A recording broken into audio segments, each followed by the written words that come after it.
போன வீடியோவில்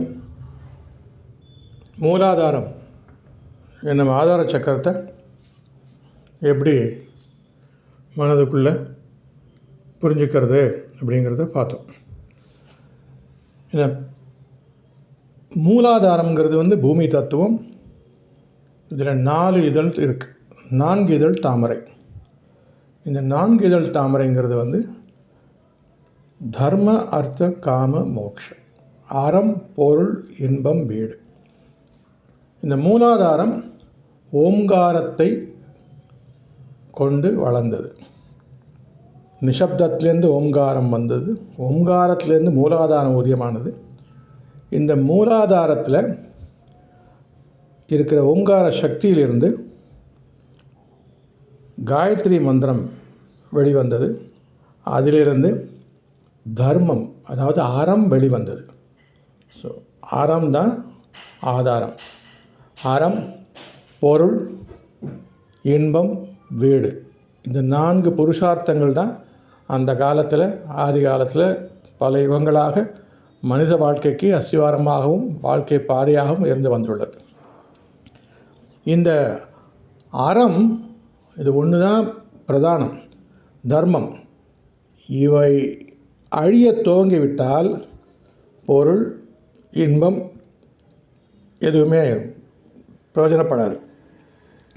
புழுக்கத்தை தரும், நிம்மதியை தராது, ஆனந்தத்தை தராது.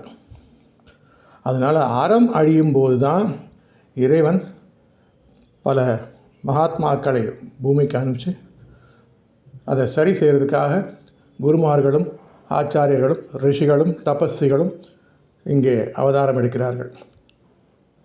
யாராலையுமே சரி பண்ண முடியாத ரொம்ப முக்திய நிலை வரும்போது ஈஸ்வரனே அவதாரம் எடுக்கிறார். அப்படி வந்தது தான் ராம அவதாரம் மற்றும் பல தசாவதாரத்தில் வரும்போது அவதாரங்கள்.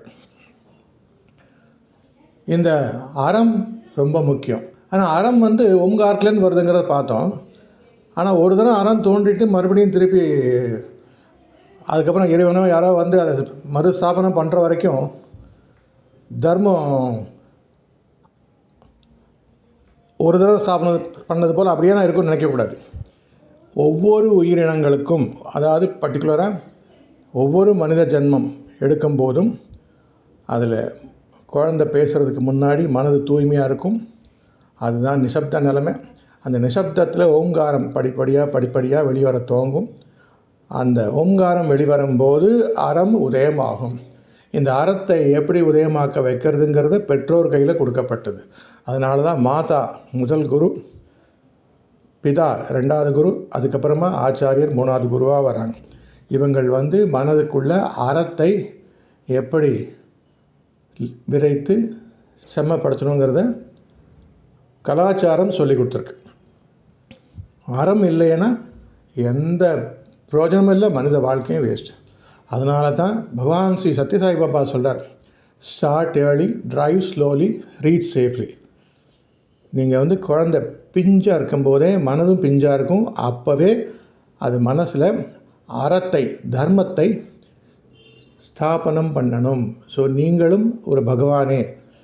நீங்கள் அதை மனதுக்கு ஸ்தாபனம் பண்ணுறதுக்கு அதுக்கு சில வழிமுறைகள் எல்லாம், பூஜா புனஸ்காரங்கள், மந்திரங்கள், சில விரதங்கள், தபங்கள், ஜபங்கள் எல்லாமே முன்னோர்கள் வழியாக சொல்லி கொடுத்துருக்காங்க. அது பல குடும்பங்களில் தாத்தா பாட்டி, அம்மா அப்பா, அப்புறம் வம்சாவளிகளில் அப்படி கீழே வரைக்கும் கொஞ்சம் வரைக்கும் கொண்டு வரப்பட்டுள்ளது. அதனால் இந்த மூலாதாரத்தை ஆதாரமாக கொண்டு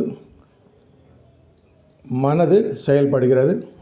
மனித பிறவி அந்த மனதில் ஓம்காரத்திலிருந்து உருவான அந்த மனதிலிருந்து தர்மம் ஒவ்வொரு முறையும் பெற்றோர்களால் புனருத்தானம் செய்யப்படுகிறது. மறுபடியும் தர்மத்தை ஒவ்வொருத்தரும் பண்ணிகிட்டே வரணும். இவங்களாலலாம் முடியாமல் போனால் தான் ஆச்சாரியார்கள், பெரிய ரிஷிகள், தபஸ்விகள் வருவாங்க.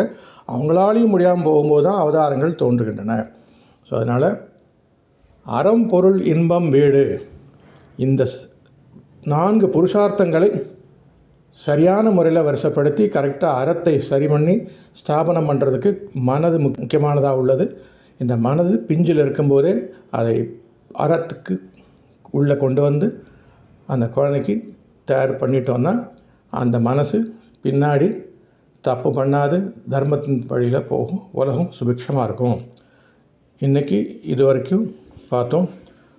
மற்றதை அடுத்த வீடியோவில் பார்ப்போம். ஓம் சாந்தி சாந்தி சாந்தி. समस्तलोका सुखिनो भवन्तु.